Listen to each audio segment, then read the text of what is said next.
Hi, I'm Dana Turkovic, curator at Laumeier Sculpture Park. I'd like to take you on a virtual tour of Mark Dion Follies, extended through June 28, 2020. Mark Dion Follies presents selections from the artist's architectural works from the 1990s to now. The exhibition debuted at Storm King Art Center in New York in 2019. At Laumeier, we have selections from that larger survey. Dion approaches his work as part artist, anthropologist, scientist, and explorer, looking at our understanding of the natural world and history, especially as it is organized and presented through institutions like museums and libraries. The exhibition consists of 5 sculptures and 24 works on paper that explore the intersections between the man-made and natural worlds in ways that are thought-provoking, with added dark and humorous undertones. But at the core of his artwork is the relationship between humans and our environment. Dion is fascinated with the human impulse to observe, study, and collect. This is illustrated through the works in the show, ranging from depictions and installations of sheds or shacks filled with the tools used by scientists and botanists, to exaggerated sculptural interpretations of protective structures designed by hunters, each there to confuse the real and imagined, the practical and impractical. This exhibition really focuses on a selection of the artist's follies. Follies were used in the late 18th century and early 19th century landscape and garden design. During the neoclassical period, aristocrats built grottos, artificial Roman ruins, abbeys, waterfalls, and pagodas designed to produce ambience on their estates. These structures had no apparent purpose other than decoration and to illustrate the wealth of knowledge and cultural experience of its owners. Dion's work here at Laumeier perfectly illustrates our mission, but more specifically, the interaction between art and science, zoology and landscape, mixed with some prefab architecture and thrift store trinkets that really nurtures one's curiosity. His works invite viewers to peer into the structures, to contemplate the spaces organized by these imagined practitioners with contemplative occupations. Memento Mori, My Glasses Run, installed in Laumeier's museum lawn, resembles an historic graveyard plotted with tombstones engraved with names and epitaphs of 18th and 19th century artists and naturalists who worked in and around the Northeast United States. The title Memento Mori is the term for the centuries-old tradition of artworks created to remind viewers of their own mortality. The installation, as it relates to follies and architecture that occupies landscape, shows an appreciation for cemeteries as sites for public sculpture and an observation of their status as parklands, pushing its presence beyond its morbid status.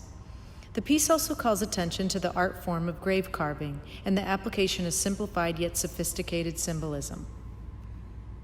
Dion's Grotto of the Sleeping Bear transforms Laumeier's stone spring house into a den for a hibernating bear.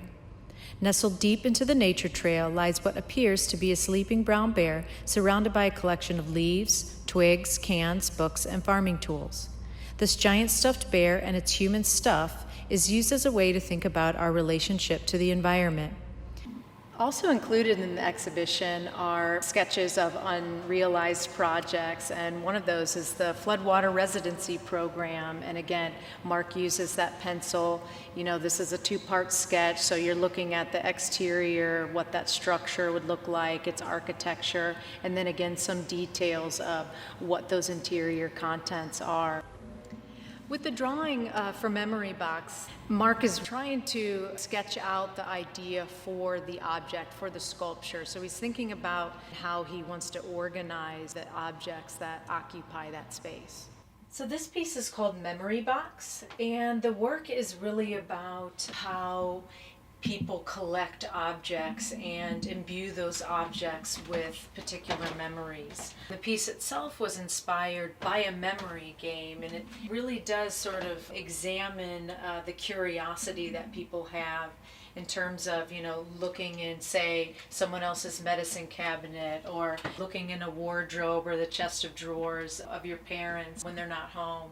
This need or want to, say, grab something and, you know, want to look inside it, and that sort of inspires, you know, the person to, you know, close the piece. And Mark Dion really is a collector of stuff, and he, does a lot of shopping and looking for interesting objects. So our hope for this piece in terms of, how visitors interact with the piece is inviting people to come in, grab one of these boxes and look inside it and see the kind of curious and beautiful things.